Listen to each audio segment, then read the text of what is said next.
Today, on Be Something Wonderful, how to live in the feeling of answered prayer. I am your host, Tom Kearin, and this is the Be Something Wonderful studio of higher consciousness, where we help you level up and become the best version of yourself.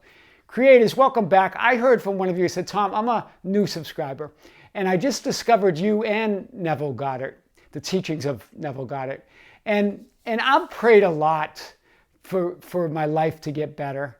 And now recently I've been imagining my prayers, that my prayers have been answered or my wish has been fulfilled. But still my life is not improving. I just thought if you could talk about that. And how do I pray? Or how do I feel that feeling that I already have what I want? Well, guys, we're going to unpack this today and more. Here's the thing, and so we're going to start a little bit with Neville Goddard, then we're going to move into some other teachings by Gregg Braden as well.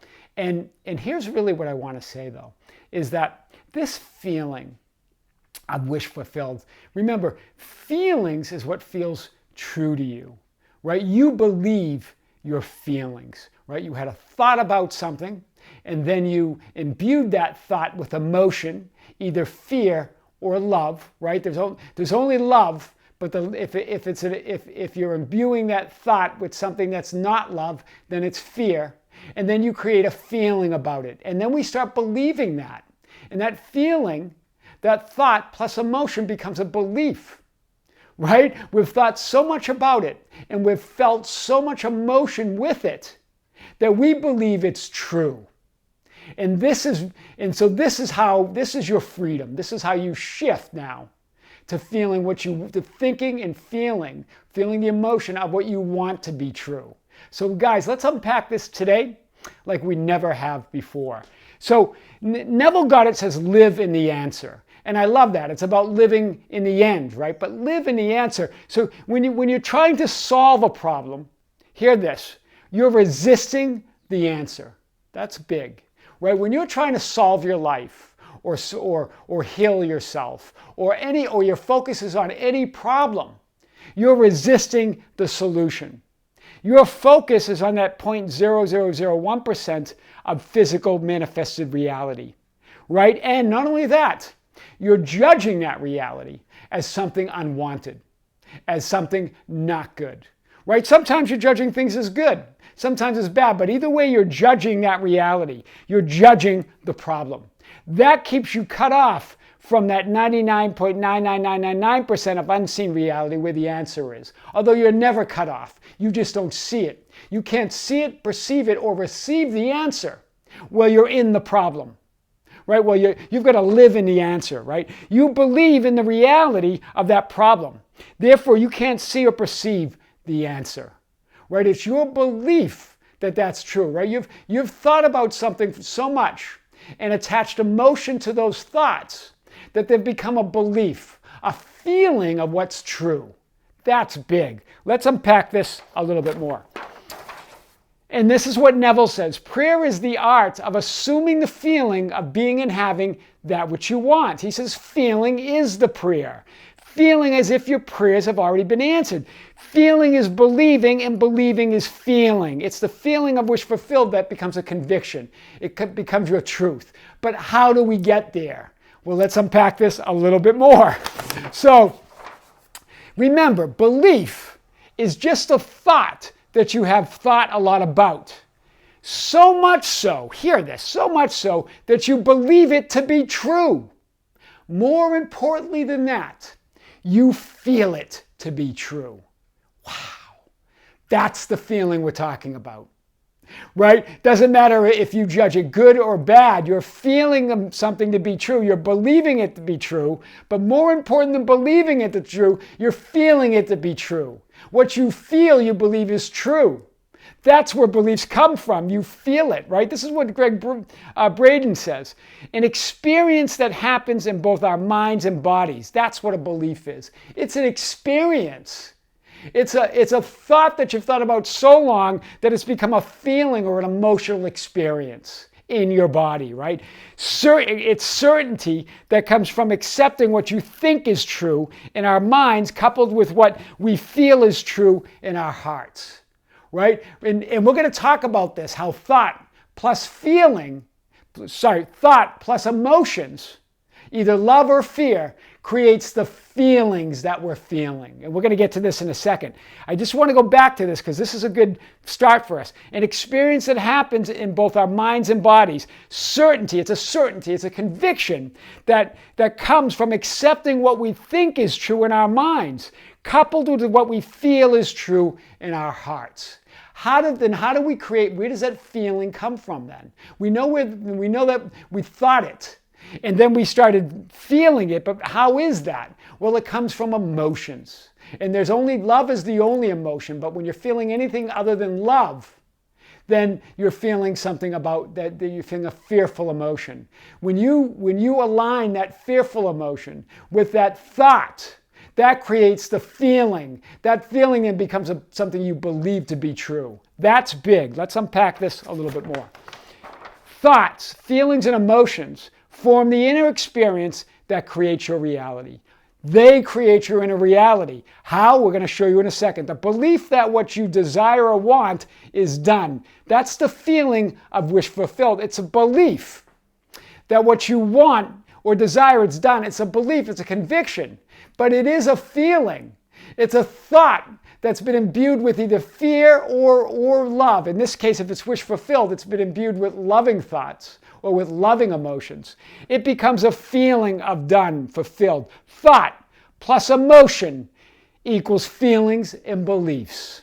Right? They're almost the same. But you feel your beliefs. Right? You ever ask someone what they believe in? There's a lot of feeling involved. There's a lot of emotion. So, and there's only two emotions, and there's really only one. There's love, but the opposite of that would be fear, or something that's unlike love. So you're either imbuing these thoughts or charging these thoughts with either love or fear, which creates feelings and what you believe to be true about yourself and about your reality. And remember, thoughts and emotions carry electromagnetic energy, right? So, and everything's energy. So that's how it works. It attracts other thoughts, other realities like that energy. So Greg Braden says here, he says, here's a belief expressed. Belief is expressed in the heart, where our experiences are translated, hear this, into electrical and magnetic waves that interact with the physical world. Or in other words, that even create the physical world, right? Belief is expressed in the heart, where our experiences are translated into electrical magnetic waves that interact with the physical world, right? That electromagnetic power of your thoughts and feelings, your thoughts and emotions, that's what creates your reality, right? So let's unpack this a little bit more. And then what he talks about is the chakras. This is the teachings of Greg Braden. I will leave some links. Chakras refer to the energy centers of the body, right? The Sanskrit meaning of chakra means spinning wheels of energy, right? And we're not going to go into this in detail, but I just want to demonstrate that you have the three upper chakras or energy centers, right? They call the crown, the third eye, and the throat chakra, right? And then you have the bottom three, the solar plexus, the sacral, and the root, right? These lower three chakras are associated with emotion. These top three are associated with communication and thought, right? When those are joined, they create the heartfelt feelings that you feel, that you translate. You translate your thoughts plus emotion into feelings. It's all pure positive energy, right? But then as it joins thought, then you put it through the filter of your thoughts. And then you create feelings of either love or joy, or frustration or fear, right? There's really only two basic emotions, right? And there's either and there's only really one, love, but the absence of love is fear. And all of the feelings, right? There's only two basic emotions, but there's infinite number of labels that you put to the feelings when you feel that emotion. When you unite that thought plus the emotion, you create the feelings in your body or what you believe. Wow, that's powerful, right? So here's Braden talking about emotion. Love and its opposite are really two aspects of the same thing, two polarities of the same force. That's emotion. That's that energy in motion, right? It's that pure positive energy in motion. Thoughts are associated with the top 3 chakras or energy centers, right? Thoughts have the power of intention that direct, guide, and focus your emotional energy where it springs from. Thoughts are powerless unless you believe in them with feeling. So the thought, without the emotion, right? Without the charge, without you believing them, in other words, right? You believe them because you feel them. Do you hear this? We believe what we feel, right? And you believe them because you feel them. This is the key to feeling the wish fulfilled, right? Thoughts are associated with the top 3. Thoughts have the power of intention that direct, guide, and focus your emotional energy where the idea springs from, right? Thoughts are powerless unless you believe them with feeling, right? Unless you imbue them with either love or fear. And what do we normally do? We imbue our thoughts with fear or lack or in other words, frustration, disbelief, right? This is big, so let's unpack this a little bit more. A thought without emotion, or in other words, not believed, hear this, right? We don't believe what we don't feel. Well, that doesn't have an emotional charge. So a thought without emotion is just a thought. It has no power, right? It only has power when you believe it. When you believe it, nothing's true unless you say so, right? Nothing is believable unless you believe it. Hear this, right? And here are those energy centers again. So this is where Braden explains how thought and emotion join to create the feeling or the belief, right? Here are the top 3 energy centers or chakras, right? That's where the thought comes from. And here's the bottom 3 energy centers or chakras. That's where the emotion comes from. An emotion either based in love or fear, or love in the absence of love, whatever that is, right? We call it fear, but you could call it whatever you want, right? Everything's always pure positive energy. But it's until we put it through a filter of thought that it creates a feeling of something else than love. Do you hear this, right? The unity of what you think with the energy of emotion, what you love or fear, creates the feeling of either fulfillment or non-fulfillment. Hear this. This is the explanation of wish fulfilled. That's the feeling of fulfillment. When you have a thought that is then imbued with the emotion of love. That creates a heart, this is the heart chakra, that heart-based feeling or belief. You believe things from the heart. That's why people use that expression. Why do they say that? Because it's your thoughts joining with your emotion, right? Either love or fear, that creates a heart-based feeling or a heart-based belief. Wow, that's powerful. Remember, the heart is powerful. That electrical magnetic energy is 60 times more powerful than the brain, right? The thought's powerful, but without the emotion, it's powerless. Without the belief, is powerless, right? What the unity of what you think with the energy of emotion, what you love or fear, creates the feeling of either fulfillment or non-fulfillment, of either love or the opposite of love, whatever that is, fear in this case, right? Fulfillment or non-fulfillment, right? Love, feelings of love, emotions of love is gratitude, joy, and love. Those are those feelings when you match it, when you unify it with a feeling, an emotion from loving emotions, right? Or there's fear, there's wanting, frustration, lack, right? If you have a thought and then your emotion is based in fear of wanting, frustration, lack, impatience, right? Irritation, all of that, then you create a feeling or belief of that lack, of that frustration. Do you hear this? It's either love or the absence of that. It's either fulfillment or the absence of fulfillment that we call non-fulfillment or fear. That's big. So let's unpack this a little bit more. So, and then Braden also points out where compassion fits in, right? Compassion we often think of as an emotion, right? And it is an emotion in many ways, but it's more than that. As he talked when he went and visited Tibet and he visited the monks and asked them the question that what connects it all? What connects that feeling to the universe and all that is?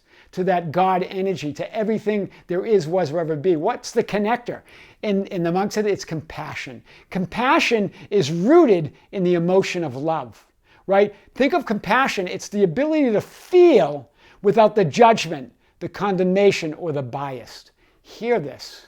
Especially where we want something and we desire something, really, really want something. Either we want to heal someone, or we want to heal somebody else, or we just want our desire. We don't want to be in poverty anymore. We don't want to be poor, or we really want a house, or we really want a special person in our life. Whatever it is, it's the ability to feel without all that judgment, condemnation, or biased, right? Because everything else, that desiring of it, that wanting, that feeling the lack, is you judging somehow that the current 3D reality or the present moment is not good enough. And that's the judgment is what's keeping it away, right? So the compassion is an important piece. This is what Braden says. Compassion is both a force in the universe as well as a human experience. So powerful. It connects us to everything in the universe as well as the quality that makes our feelings and emotions so powerful. Compassion moves you to that feeling of fulfillment, right? This is the lost secret to creating your own reality. And I'm going to unpack this a little bit more. And Braden talks about these secrets that were discovered, right? And they were the result of edits that they did. They were biblical edits of the 4th century. And the Lost Gospel of Thomas reveals some of those secrets. And we're going to talk about some of this today. So the Lost Gospel of Thomas, these are the lost teachings that were found now. They're not lost anymore, right? That were, and they were not included in the modern Bible that you see today. That you do not see these, right? But as you read this, it's really a metaphysical description of a lot of what Jesus is saying. It's a clearer, crisper, metaphysical translation of the teachings of Jesus, right? The Lost Gospel of Thomas, this is the teachings that were eliminated from the Bible. Here's saying 106, right? I think it's 114 sayings. This is big, and this is talking about the idea of joining thought plus emotion to create the feeling within that you already are that which you want to be, that you already have that which you want, that your prayer is already answered, right? When you make the two one, when you say mountain move away, it will move away. Here Jesus was pointing to the idea, when you make the two one, what are the two? It's thought plus emotion. It creates the feeling. And then when you get that feeling, you move into the reality where your prayer is answered. You move into the reality where your wish is fulfilled. In other words, you move into the reality where the mountain isn't there. That's so big, right? This is the whole idea of alternative realities, right? Of creating your reality, creating your universe, right? When you unite thought and feeling into one single powerful force, you create reality and bend time and space. You unite the heart and mind. Do you hear this? You're basically joining thought and feeling, but thought and emotion that creates the feeling, right? Into one single powerful force, you create reality and bend time. You call forth a new quantum possibility out of an infinite number of quantum potentials and possibilities, right? When two, thought and emotion, become one in our hearts, right? In that, remember, when the top 3 chakras are the thought and the communication, the bottom 3 are emotion. When those are created and joined together within the center, the heart center, that center, then they become one in our hearts and we create the feelings in our bodies. That's powerful. We feel it as true. We feel it as a belief, right? This is big. So, and then also, again, Jesus points to it again in saying 48 in the Gospel of Thomas.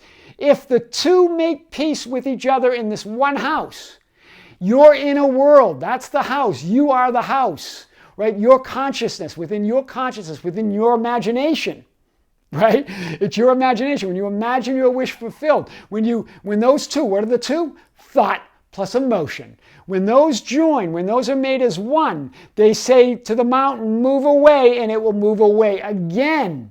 As thought plus emotion creates that, puts you in the state of wish fulfilled, you move to it, right? You move to the reality where it's fulfilled, where the reality where your prayer is answered, right? How do you do it then? So let's talk about this, because this is what was lost in the biblical edits of the 4th century. We're going to go to John 16, 23 and 24. You're probably very familiar with this quote, this verse in Scripture. We're gonna talk about it and then look at what the missing pieces that were discovered. This gives you the secret. This gives you the metaphysical secret to what Neville Goddard his teachings were pointing to in other spiritual teachers. Right? How do you do it? Creating the feeling in our heart as if the prayer is already answered. That creates the electrical and magnetic waves that bring the answer to you. Hear this again. Prayer answered, right? You're creating the feeling in your heart, right? By thought, and by joining thought and emotion, creating the feeling in your heart as if the prayer is already answered. That creates the electrical and magnetic waves that bring the answer to you. That's how to live in the answer, as Neville said, right? Live in the answer. That puts you in the answer. You're feeling it as real, right? That remember that your brain plus your heart, those thoughts, plus your emotions, right? Those create those electrical magnetic attractors, right? That bring you, that move you to the reality where your dreams come true, where your wish is fulfilled, right? The original Aramaic text of the Bible before the edits, this is John 16, 23 through 24, reveals the secret. Let's unpack this. So, in John 16, 23 through 24, here's the King James Version. This is the Bible as it is today. Whatsoever you ask the Father in my name, he will give it to you. Hitherto, to have ye asked nothing in my name. Ask and you shall receive, that your joy may be full. It's pretty clear, but they don't tell us. Jesus doesn't tell us here how we ask. The secret's not revealed in the modern Bible, how we ask, right? Missing from this edit, from this version, are the 2 sentences that tell us how you ask. And Jesus reveals this in this Lost Gospel of Thomas. The new translation of the original Aramaic version shows the missing key to how to ask and pray for what you desire. This is so big. Let's look at it. So it begins similar, right? It begins similar, John 16, 23 and 24 in this version. But even the wording is a little different. Even what is similar is a little different, right? All things that you ask straightly, directly from inside my name, you will be given. So far, you have not done this. Now, I love this opening, right? Look at this, straightly, directly from inside my name. Hear the wording here, within. It's that Christ within, it's your imagination, right? It's that power within you. You ask inside my name, inside my name. Remember, Jesus represents your imagination or that world within you, right? It will be given. But so far you haven't done this. You're just pleading or asking with words. What was Jesus pointing at there? You haven't married thought plus emotion to create the feeling of fulfillment that it's already yours, that your prayers have already been answered.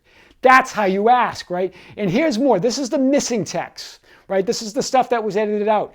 Ask without hidden motive, and be surrounded by your answer. Be enveloped by what you desire, that your gladness may be full. That's powerful. Hear this. I want to get to hidden motive in a second, but let's go to this. Surrounded by your answer. This is what Neville Goddard was talking about, right? It's not talking about speaking and pleading. Rather, it's to be surrounded by the feeling of wish fulfilled. Be surrounded as if your prayer has already been answered. Be surrounded by the answer. Be surrounded by it's already done. It's already yours. Be enveloped by your wish already fulfilled. Thought and emotion become one, and then you feel the love of that thought. Think of it that way. As your thought and emotion join, you create the feeling of that loving thought. Or if it's a fearful thought, right? Or it's a thought where you imbue with fear, then it becomes a fearful thought, right? A fearful feeling. That's powerful. So let's go back to motive again. Ask without hidden motive. This is where we get to the idea of compassion. What does that mean? It means ask without judgment. Ask without attachment to the outcome. Ask without judging anything as good or bad or right or wrong. Ask without the 3D ego. Ask from the heart. Right? Your heart's not going to judge it. You're not going to judge it, but you're asking from an ego state of mind where you're worried about the outcome, or maybe I won't get it, and all those thoughts, right? That's what Jesus was saying there. Ask without hidden motive. This was not in the original John 16, 23, 24. I mean, it wasn't in the Bible as it is today.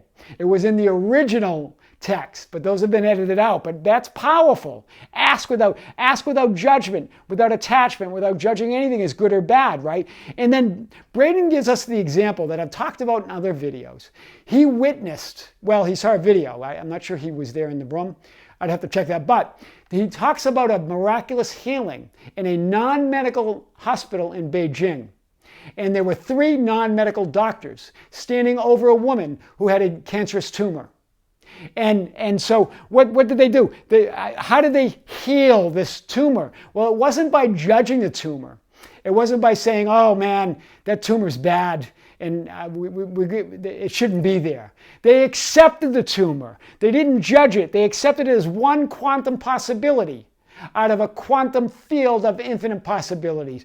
They asked without hidden motive, right? They accepted the cancer as it was without hidden motive, without judgment. Then they chose or called forth the feeling of that new reality, right? They joined their thought plus that emotion of love. They imbued it with love, right? Without the motive, without the hidden motive, without the judgment, without the attachment to the outcome, right? Without judging anything as good or bad or right or wrong. And then they called forth their choice, right?